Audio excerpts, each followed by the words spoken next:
नमस्कार। जी नमस्कार मैम। मैं सर से नमस्कार जय हिंद। हकीम जी को मैं नमस्कार बोलना चाहती हूँ। मेरे पैरों में बहुत दर्द रहता है। हम्म। पैर में जो पिंडली होती है, एक तो पिंडली होती है और एक साइड में से पैर का जो साइड का हिस्सा होता है हम्म। उसमें बहुत दर्द होता है। चलते वक्त तो इतना ज्यादा दर्द होता है कि मैं चल ही नहीं पाती हूँ। वॉकिंग करने के लिए डॉक्टर ने बोला है, वजन ज्यादा है। और जैसे पहले मुझे सिर्फ चलते वक्त होता था, उसके बाद अब मुझे दिन भर घर में भी हो रहा है, खड़े रहने में भी हो रहा है, कुंडली में भी हो रहा है और साइड में बहुत पेन हो रहा है। उसके वजह से जैसे गुट्टे गुट्टे कभी कभी लगते हैं, दर्द हो रहा है, एक एक जगह पे दर्द हो रहा है। इस तरह से दर्द होता है। मुझे डॉक्टर ने बर्फ की सिकाई के लिए भी बोला है और एक्सरे में कुछ नहीं निकला है। मसल स्पाज्म या न्यूरो से रिलेटेड प्रॉब्लम बता रहे हैं। ठीक है, ठीक है। जी। आपकी एज बता दीजिए। मैं 41। अच्छा, देखिए, जो कैफियत आपने बताई है, जो अपना मामला बताया है, उसका मतलब ये होता है कि देखिए, हमारी पिंडली में या पिंडली की साइड में खिंचाव या दर्द हो या सुन हो या जलन हो, पैरों में हो, पिंडलियों में हो, थाइज में हो, चलते में हो या खड़े खड़े हो या लेटने पे हो, किसी को भी एक पैर में हो या दोनों पैरों में हो, तो इसका मतलब होता है कि हमारी कमर में नसें दबी हुई हैं, जो हिप से ऊपर के 5 डिस्क होते हैं, इस तरह के होते हैं। यहाँ पर नसें दब जाती हैं और दर्द होता है हमारी पिंडलियों में, या खिंचाव होता है या जलन होती है या सुन होने लगते हैं। अब हम पिंडली का इलाज कराते रहते हैं, पिंडली पे कुछ मलते रहते हैं, ये इलाज नहीं है।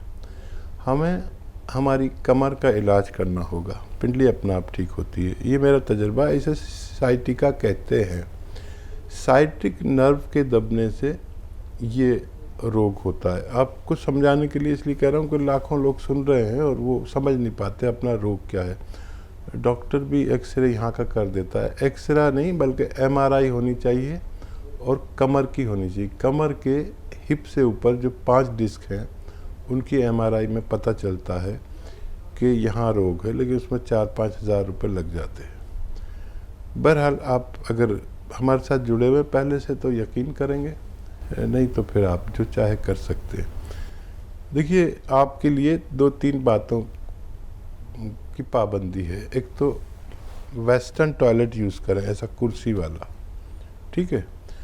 और ज़मीन में बैठ के कोई काम ना करें, जैसे झाड़ू पोंछा। हो सकता है आप पर जिम्मेदारी हो, झाड़ू पोंछा करना मना है, वज़न उठाना मना है। खड़े होकर काम कर सकते हैं किचन में, जितना भी जिम्मेदारी काम है। आजकल तो स्टैंडिंग में है सब कुछ। तो ये तो आप पर पाबंदी है कि ये काम ना करें। और गोंद स्याह एक आता है, काला गोंद, काला गोंद या गोंद स्याह हम कहते हैं, और नकली बहुत मिलता है, असली ख़रीद लें। ये गोंद स्याह आधा ग्राम सुबह, आधा ग्राम शाम खाना शुरू करें। 15-16 रुपए का 1 ग्राम आता है, जो आधा आधा ग्राम सुबह शाम में खाना पड़ता है। तो 15-16 रुपए की खुराक है आपकी रोज़ाना की। तो इससे आपके तमाम जोड़ों और तमाम नसों और डिस्क अच्छी होती है। और गोंद स्याह असली लेना ज़रूरी है। और वज़न अगर ज़्यादा है तो आप ज़ीरे का सिरका विनेगर आप लें और 2-2 चम्मच 2-3 बार पिए। और डाइट कंट्रोल करें, जितना खुराक है आपकी उससे आधा कर दें। गर्म पानी खूब पिया करें। अगर ये इलाज आप 3-4 महीने लगातार करते हैं तो आपके रोगों को फ़ायदा होना मुमकिन है। जी हकीम साहब, हमने बहुत सारे लोग ऐसे भी देखे हैं जो अपने दर्द को लेके फिजियोथेरेपी का भी सहारा लेते हैं, तो आप इसको कितना सही मानते हैं? क्या फिजियोथेरेपी भी लेना ट्रीटमेंट ठीक है? देखिए, मैंने पाया कि लोग फिजियोथेरेपी इसकी कराते हैं, लेकिन मैंने अपने तजर्बे में, अपने अनुभव में फिजियोथेरेपी से इस रोग में फ़ायदा होते हुए नहीं देखा। और कुछ लोग मालिश करते हैं, मालिश से कुछ फ़ायदा कभी किसी को नहीं होता। खाने की दवा से कुछ फ़ायदा हो सकता है, अगर भगवान पे भरोसा होगा तो। और मालिश और कुछ मलवाने चले जाते हैं पहलवानों के यहाँ, और कोई उसमें बुरी तरह झटका मार देता है, ये सब गलत है। कभी बहुत बड़े रोग हो सकता है जो कभी ठीक ही ना हो। किसी भी ऑपरेशन से पहले, किसी भी जोड़ के या कमर के ऑपरेशन कर डालते हैं डॉक्टर। ये घुटने में है परेशानी तो उसका ऑपरेशन कर देते हैं, और वो रोग होता है, कहीं तकलीफ होती है कहीं, इसकी ये निशानी है। तो किसी भी ऑपरेशन से पहले या आप ये नुस्खा ज़रूर इस्तेमाल करें। गौनसिया आधा ग्राम दिन में 2 बार खाने के बाद इस्तेमाल किया करें, फ़ायदा मुमकिन है। जी, नेक्स्ट कॉलर हैं बरेली से रेखा अवस्थी जी, स्वागत है आपका। क्या हमारे 2-3 सवाल है, नोट कर लीजिए मैडम। जी मैम बताइए। जॉर्जन को फिर का मंगाया था हमने आपकी कंपनी से पिछले महीने में। बॉम पिला कर हस्बैंड के लिए मंगाया था, पैरालिसिस थी और क्या कहते हैं डायबिटीज थी। तो बॉम पिलाते रहे, उसको पिलाते 15 दिन तक उनके सर्दी अभी ज्यादा हो गई थी, उनके टीबी का भी इलाज चल रहा था।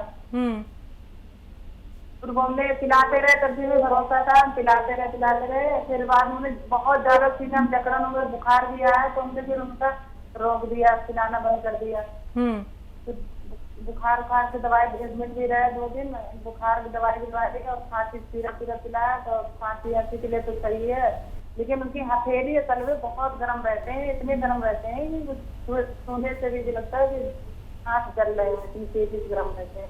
अब वो जैसे उनको छिड़का है, वो हमने आधी बोतल है वो भी रोक दिया है कि हम पिलाएं नहीं पिलाएं, वो करते हमें इसीलिए बात करनी थी कि हम अब इस समय पिला सकते नहीं पिला सकते। तो टीवी के भी इलाज चल रहा है उनका, और क्या डायबिटीज का भी है और पैरालिसिस भी है, हमें बहुत परेशान है उनकी वजह से। हम बहुत खराब कमजोर इतने हैं, बहुत ज्यादा कमजोरी वाली है, इससे बुखार आया उससे बहुत ज्यादा। ठीक है।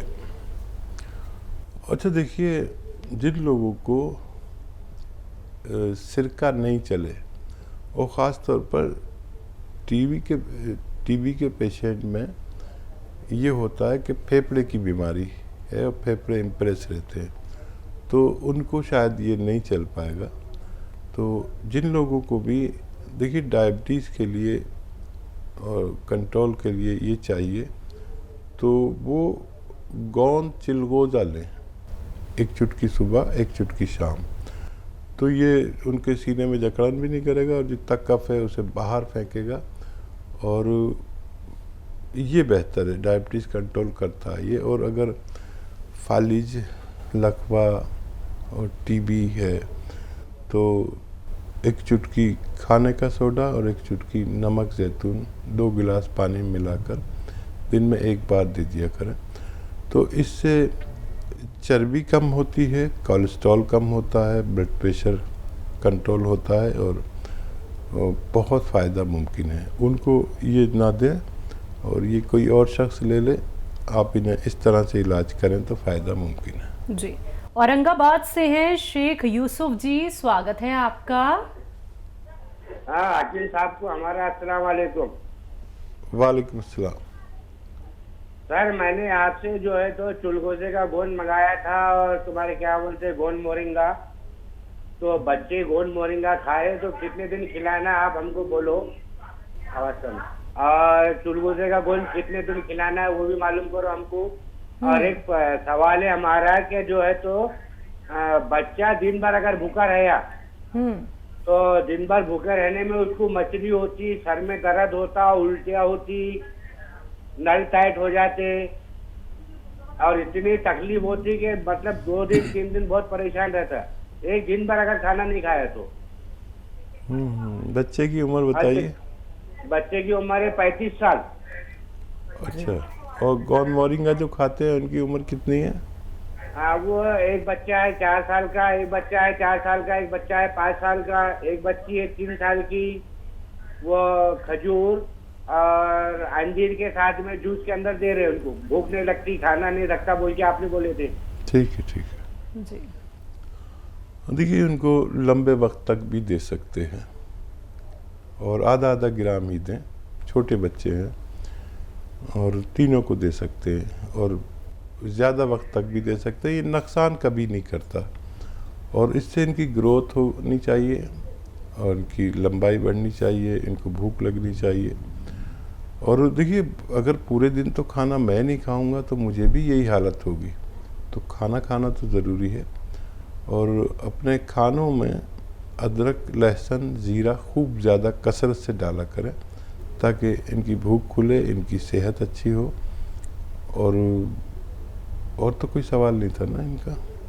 नहीं, बस ये इनके सवाल थे। और एक और था हकीम साहब के, मोरिंगा और चिलगोज़ा कब तक लेना है बच्चों के लिए? चिलगोज़ा बच्चे नहीं ले सकते हैं, बड़े लोग ले सकते हैं और एक चुटकी ही काफ़ी है रोज़ाना लेने के लिए। आप जिस मकसद के लिए ले रहे हैं उसमें एक खुराक लें बस, और 5-6 महीने भी इस्तेमाल कर सकते हैं। जी, तो शेख यूसुफ जी, जो गोंद आप इस्तेमाल कर रहे हैं सर, वो सारे के सारे गोंद बहुत तेज़ होते हैं। जितनी भी बातें हकीम साहब ने आपको बताई हैं, उम्मीद करूंगी आपने अच्छे से समझ ली होंगी, जान ली होंगी, क्योंकि आपने छोटे छोटे बच्चों के लिए भी सवाल किया था। तो अच्छे से आप नुस्खों का इस्तेमाल कीजिए सर, और ऐसे ही हमारे साथ जुड़े रहिए। अगले कॉलर हैं हरियाणा से सरोज जी, स्वागत है आपका। जी मैम। हेलो जी, मेरे ये जो गट्टे है ना, इनके एक के ऊपर गट्टा जो किस्त है आज इतना बीच निकल दी किस्ते में।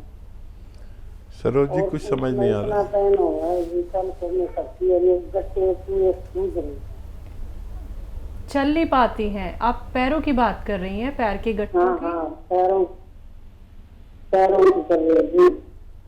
चलने में बहुत दिक्कत हो रही, चला नहीं जा रहा। एक पैर में ज्यादा है, एक में कम है। देखिए सरोज जी, ये रोग तकरीबन हर शख्स को अब होने लगा है। तो क्या इलाज नहीं किया होगा आपने अभी तक, मैं समझ सकता हूँ। और आपकी आवाज़ और अंदाज से लग रहा है कि कितनी तकलीफ़ में हैं आप। देखिए, दुनिया में 2 इलाज हैं। एक तो ये कि आपने इंग्लिश दवा ली, खाया और थोड़ी देर को फ़ायदा हो गया, और एक यूनानी आयुर्वेदिक दवा है जो खाएंगे फ़ायदा देर में होता है लेकिन रोग से निवारण मुमकिन है। तो ज़रूरत पड़े तो आप एलोपैथिक लेते रहें। गोंद स्या एक यूनानी यानी आयुर्वेदिक गोंद है, एक रॉ मटेरियल, कच्ची दवा है। ये अगर आपको असली मिल जाए, नकली बहुत मिलती है, तो आधा ग्राम सुबह, आधा ग्राम शाम खाना शुरू करें, नाश्ते और खाने के बाद। गोंद स्या हम कहते हैं, इसे काला गोंद भी कह सकते हैं, लेकिन बेशुमार नकली लोग बेच रहे हैं। असली लेना आपकी जिम्मेदारी है। और ये ऐसा है कि 15-16 रुपए का 1 ग्राम आ जाता है, जो आधा ग्राम पूरे दिन में 2 बार खाना पड़ता है खाने के बाद। असली लेना शर्त है।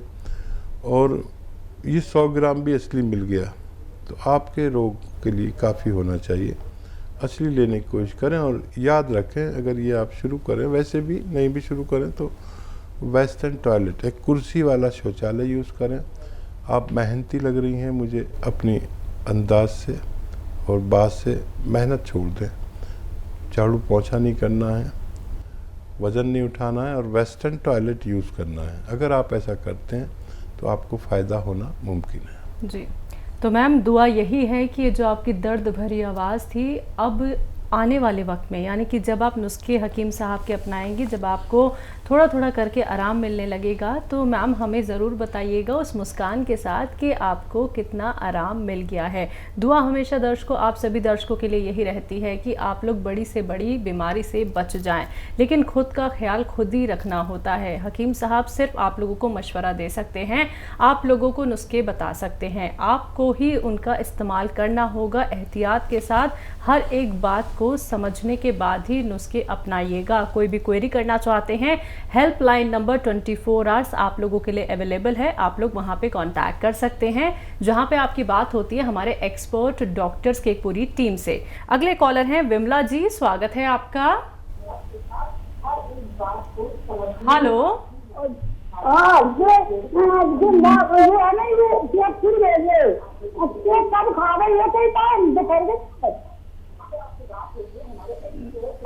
कुछ नहीं समझ में आ रहा हमारे मैम टीवी का ना वॉल्यूम कम कर दीजिए, आप जो कहना चाह रही हैं वो हम तक बात नहीं पहुंच पा रही है। टीवी का वॉल्यूम कम कीजिए मैम। अब वो सही नहीं बात है साहब, मैडम जी खाते से खड़े नहीं हो पाते हैं, टीवी चालू है, अब कोई खौफ में है नहीं है कि कोई बंद कर दे, इसलिए हमने तुमको लगाया टीवी को। क्या दिक्कत हमारा है करियर कम नहीं कर रहा बिल्कुल। मैम? नहीं समझ में आया, क्या तकलीफ क्या है? भाई गठिया बाँ एक बताई चेला डॉक्टर ने, ये गठिया बाँ है, गठिया तो जोड़ों में पूरे जोड़ों में दर्द दो। अब करिया को जोड़ में इतना दर्द है करियाते से कि बहुत ज्यादा हम गोली नहीं उठा पा रहे ऊपर। ठीक है ठीक है ठीक है, हम समझ गए। अच्छा देखो बहन, आप बहुत सीधी लेडी हो, बहुत अच्छी लेडी हो, हमारी बात गौर से सुने। आप लिख नहीं पाएंगी क्योंकि आपके पास कोई ऐसा भी नहीं है जो टेलीविज़न बंद कर दे, आपने बताया। तो हमारी तरफ से आपको फ़ोन आएगा, तो आप पूरी बात उनको बताना, और वो एक जो दवा आपको भेजे वो लेना। गोंद स्या आता है, एक काला गोंद, जिसे काला गोंद भी कहते हैं, गोंद स्या, इसका असली मिलना बहुत ज़रूरी है। मुझे मालूम है कि आप लिख नहीं पाएंगी, समझ नहीं पाएंगी मेरी बात, फिर भी मैं बोल रहा हूँ क्योंकि कुछ लोग ऐसे हैं जो मेरी बात समझ रहे होंगे।